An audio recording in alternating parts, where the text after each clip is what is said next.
We're good. Well, I wish you'd have told me it was going to end a little bit like that. I'd have probably slept a little better.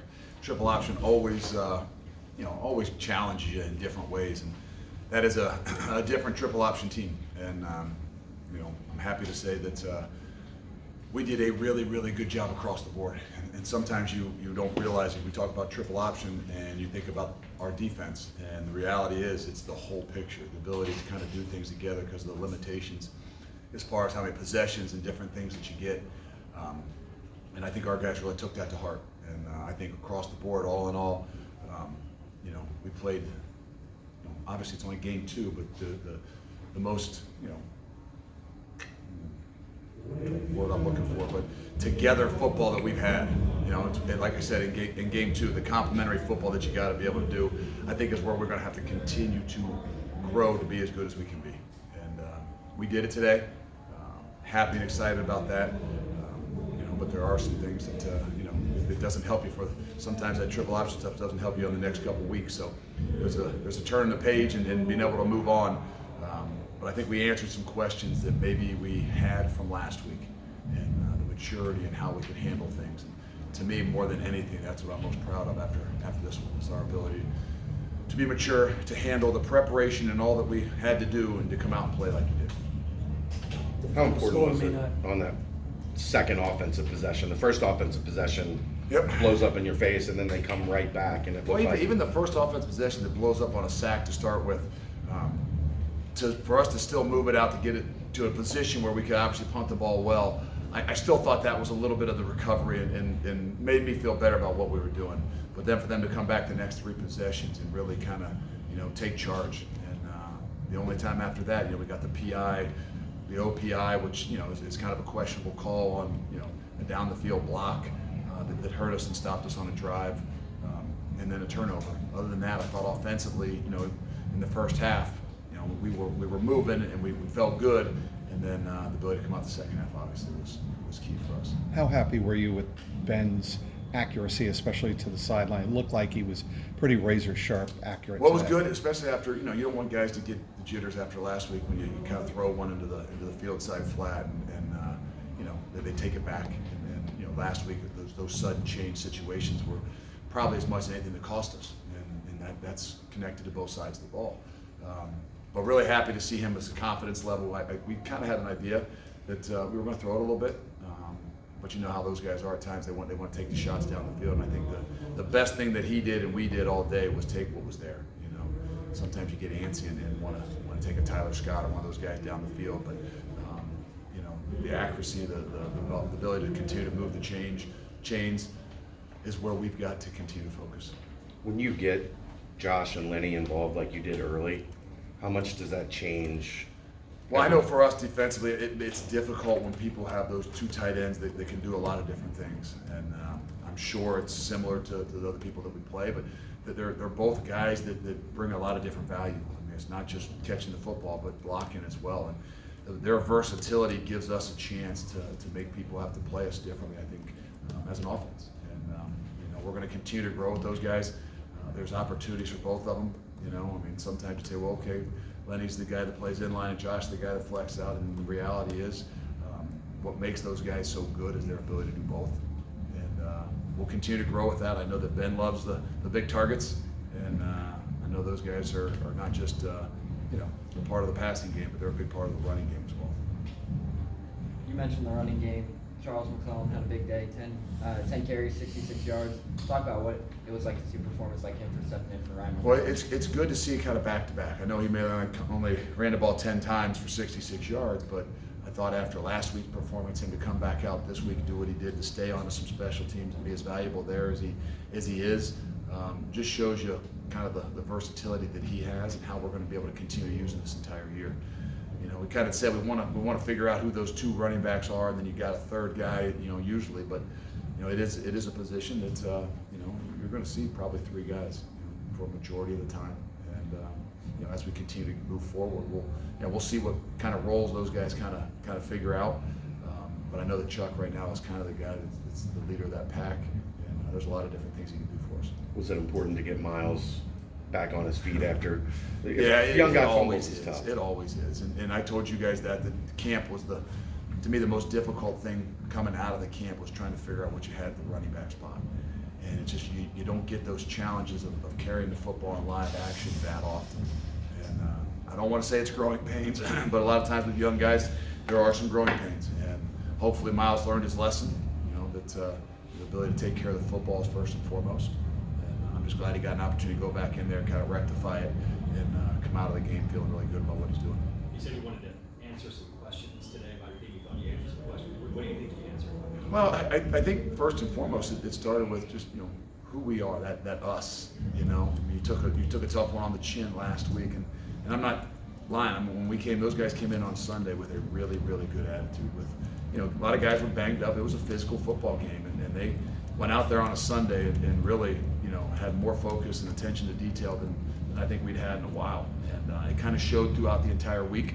And so I was kind of curious. We go out there, what you're playing this different style triple option team, first time back at home.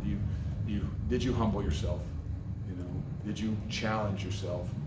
And then did you own it? And if you did, you come out and perform like we did today. And I'd probably be happy to say that I think all three of those things that we brought up on Sunday that I think they did.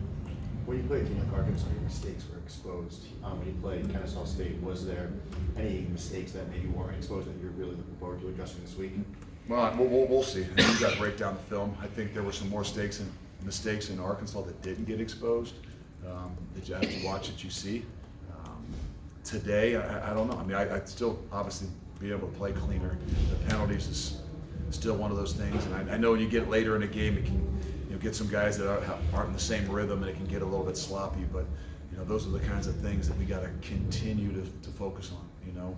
That maturity of our team is really a big deal, and as we grow, we got to grow in some other areas. And it's not just playing ball, but it's the ability to play clean. Eliminate some of those situations that we put ourselves in, whether it's obviously the very first play offensively, or the PI down the field, or some different things like that. But I thought, for the most part, I think we're addressing them, and I think that our guys recognize what we got to do to continue to grow.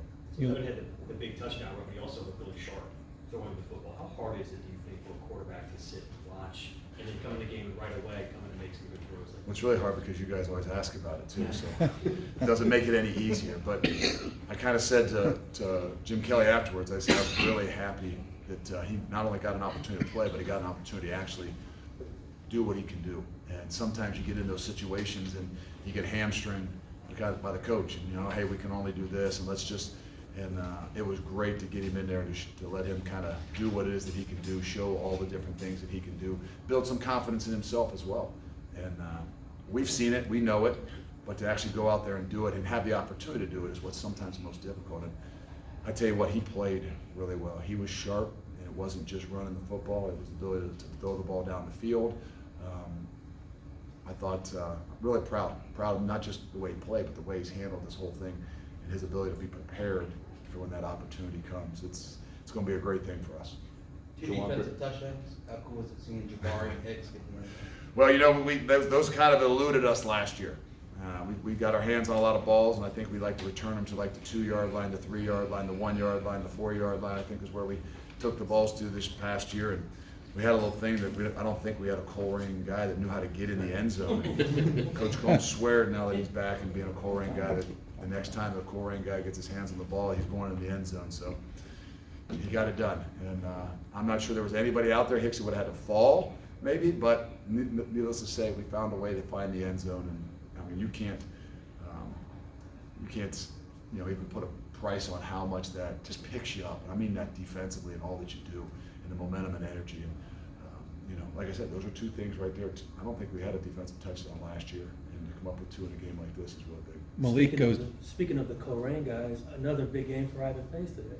I don't know the numbers, but I know this, that those guys inside did a really good job. I think that they had said they'd rushed for 150 yards in 76 of their last 76 games, and held them under 150 yards, and it's because of those guys. It's because of the, don't forget those two nose guard guys in there, Briggs and Jabari and Dante and Justin Watley, that did a really good job to give Huber and Pace and those guys an opportunity to fit and fill downhill. But you can see the instincts even in a triple option game. It's, you know, from a kid like that. And he's going to continue to grow. He's a big part of what we're doing. You Have mentioned to be- Juwan Briggs. How important is today? He had a career high in tackles. How important is his success to the success of the defense? It's big, and especially in a game like this. I mean, it's going to continue to grow. You know, he played at end for us last year. He's going to play more inside this year. You know, last year in our defense, Curtis Brooks was one of the guys I would say is the MVP of the defense. You know, I know we had these pretty good corners out there that weren't bad, and some other guys were pretty good players, but you know, in my opinion, being an old defensive lineman and a nose guard, Curtis Brooks was one of the MVPs, and to fill those shoes is going to be a big deal. And the good thing is Juwan's going to do a great job, and he's going to have some help behind him, so he doesn't have to play all the time. So Dante Corleone kind of stepped up today, and hopefully we'll get Perry back here soon. I know a lot of people at home were probably going to the website and trying to figure out who number 57 was. But Ryan Mullaney had a really good day. He today when did. He was called upon. He did. He did a really good job, and he's going to be one of those guys that's going to have to continue to step up for us.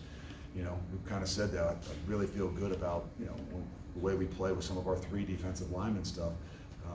But in order for us to really sustain and continue to grow throughout the year, we got to be able to play 7, 8 guys. And this was a really big day to see him play and get a lot of action and show what it is that he can do and the consistency he can do it with. And you know, so, and it wasn't one of those things. He was rolling in there, you know, from series 3 on, 2 on. So he was in a situation where he had to go out there and play and perform. He did a really good job. So it's going to bode well for our entire defense. Is Malik Van going to be all right? I don't know. It's still early to tell. I know that he didn't come back into the game, but we'll have to figure that out. You know, you always have some of those things. You know, you have. I said that after the game. As we continue to move on, I know it's only week 2, but you have guys that have bumps and bruises, and what that means is there's other guys that got to step up. There's some guys that are in that locker room that maybe played a little bit today, maybe don't know what their exact role is, but as we continue to press on in this journey, they're going to have a much bigger role as we continue to move forward. And you know, who knows? Any update on Will Pauling? No, I haven't got anything yet either on him. So, you know, all those guys will be probably evaluated here later this afternoon and then tomorrow. Another guy that, tough situation for us that has done a really good job, and let's see. One more for Coach. We good? Good. Thank you. Thank you. We'll have Ben Bryant next.